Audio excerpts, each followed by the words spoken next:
Are you looking to increase the nutrients of your pantry staples?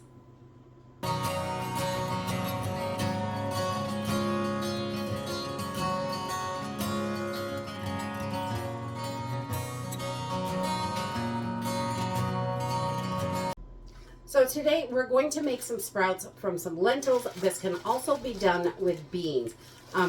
You do not want to use kidney beans for this because they release a gas and they need to be cooked.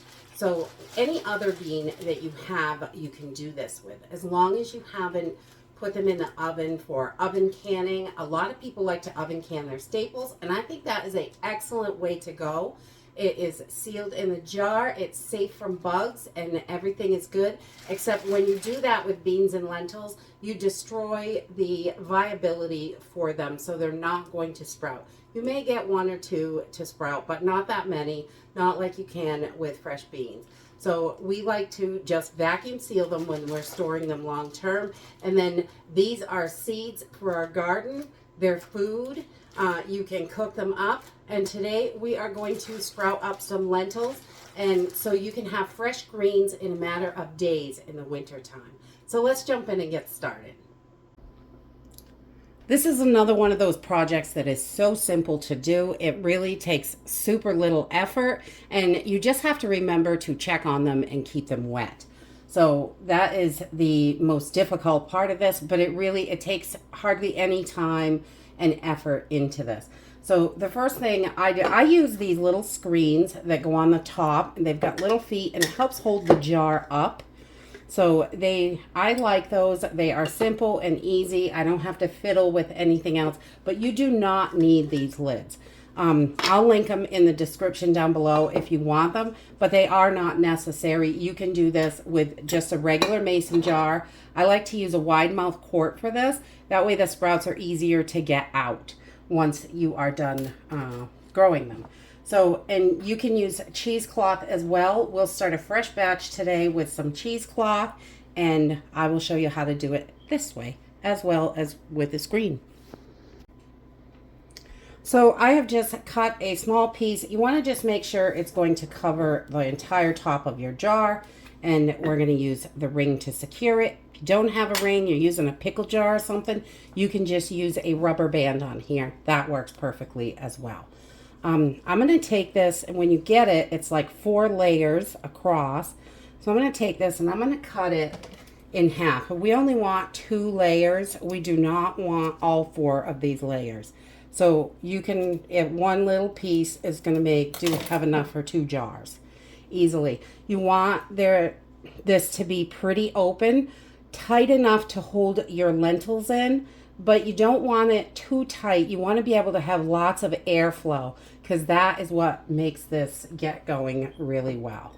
So once you have that cut, we've got little 2 pieces here, 2 layers, and of our cheesecloth, you can see. And we want to make sure it's big enough for the top of our jar, and we've got some extra. And then we're going to take this off, and we're going to add our lentils to the jar. And this is really simple and easy. You only need about a 1/4 cup. I don't really measure it. Just kind of pour it in, put a little bit in the bottom. And these are just a bag I have opened. Let's see. I'm just going to shake those down. You just want to cover the bottom of the jar. You really do not need a lot. And if you put too many in, they're not going to grow real well because it's going to fill this jar. It's amazing how fast this happens as well. So we're just going to come over to the sink, and the tap water, we don't want tap water for this. If you have city water, if it's treated in any way, you do not want tap water because you want these to sprout. So we're going to use fresh filtered water. We have an RO system downstairs, and which takes all of that junk out of the water. So we just want to give these a good rinse to start. Make sure it gets any debris off, anything like that. Just rinse them up, and then we're going to throw our cheesecloth on and our ring. And if you don't have a ring for your jar, just an elastic band is going to hold this.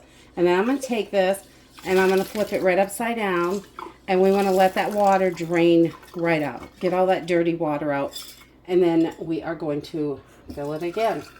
And you just need to cover them. I just put a couple inches, I don't know, half cup or so in there, cup. And just make sure they're completely covered. And then we're just, once we are here, we want to try to wiggle the water around, make sure all your beans or lentils are down in the bottom.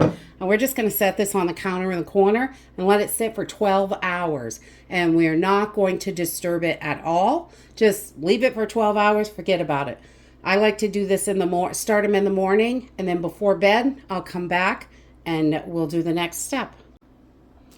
Okay, after 12 hours, your lentils or beans are pretty much going to look the same, but we want to get this water out of here and get some fresh water in.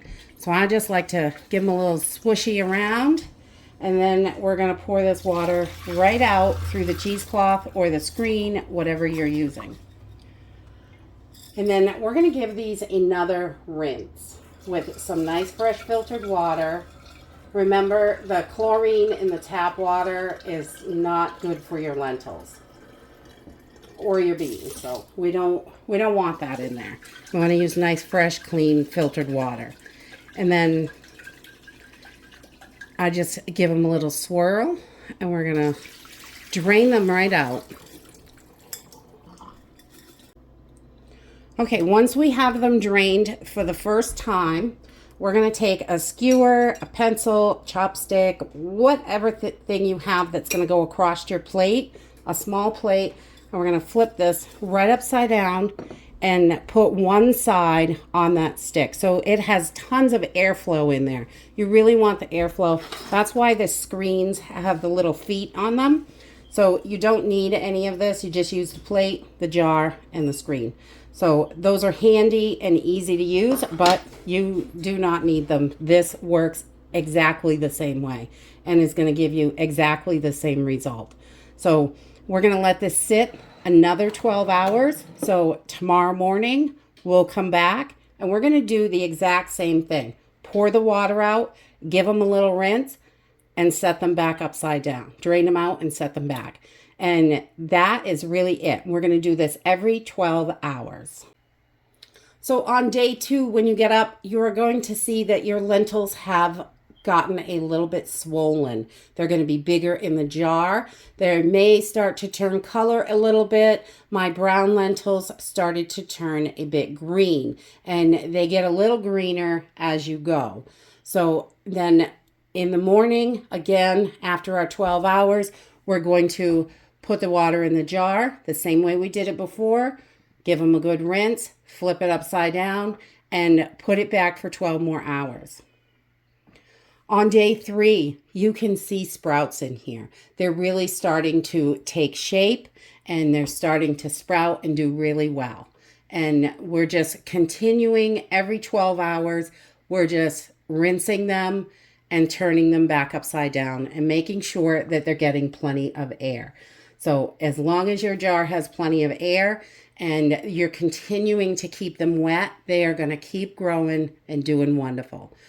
Day 4, these are looking great. Look how big they've gotten. They really start to expand in the jar. They are doing wonderful. And we are just continuing every 12 hours, rinse and repeat, rinse and repeat. That's the process, and it's really that simple. It really is. Okay, and here we are on day 5. You can see these have really grown up, and the jar is almost filled. So like I said in the beginning, you really only need a tiny bit in the bottom of the jar when you start because it expands so much. And these lentils have gotten really big. And now you've got live, fresh greens to eat. You can let them go a little bit longer and let them get a little bit bigger. We have just given these another rinse. And they do start to grow into the screen. You can see there. These can be planted in dirt. If you'd like to start some and grow them, you can definitely do that. And you can also, these are wonderful on a sandwich. If you don't have lettuce or greens to put on your sandwich, you can throw these in soups, stews, casseroles, any way that you would use a lentil. And when they're like this, they are fresh and crispy and delicious. which makes them wonderful for sandwiches and salads. But these can be cooked like this. You could dehydrate these at this point and turn them into sprouted flour. You could do that as well. There's a whole bunch of things you can do. This just adds nutrients to your already nutrient-dense lentils, but it makes them more nutrient. It's going to give you all that fresh goodness that your body craves and needs. So if you're not able to get fresh food at the grocery store, turn your pantry staples into this beautiful, delicious lentil sprouts or bean sprouts. It works exactly the same way with beans. Again, the kidney beans release a gas, so they recommend them being cooked. I wouldn't recommend them to be sprouted like this. We always cook our kidney beans, but these can be eaten. Your black beans, red beans, your white beans, navy beans, Catalina beans, whatever kind of beans you have, you can do this with, and they are wonderful to add that nutrients.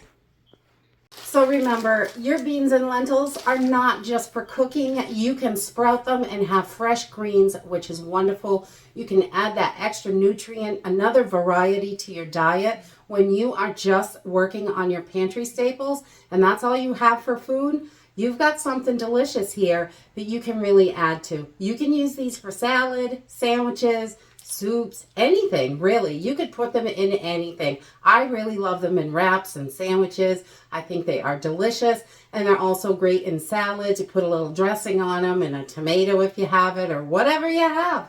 You know, even just these with some ranch dressing, they're not too bad. And they are nice and delicious. You've got roots. They're nice and crispy like fresh lettuce or anything like that. So dig into your pantry. In emergency situations, you've got to be creative with what you have, but you can really make up some wonderful stuff and really make them nutrient dense and delicious. Once you have your sprouts all done, these can be stored in the refrigerator and stay nice and crispy for, 3 or 4 days. We usually gobble them right up. You can have a bunch of jars on the counter just lined up, different stages, so you've got them fresh every day, depending on what your needs are or wants. So, and if you're buying sprouts at the store, definitely make them yourself. You're going to save a ton of money. This would cost about $6 at my store, and it's probably about 10 cents worth of lentils. And that's it for today. I hope you enjoyed this video, and I hope to see you next time. Bye!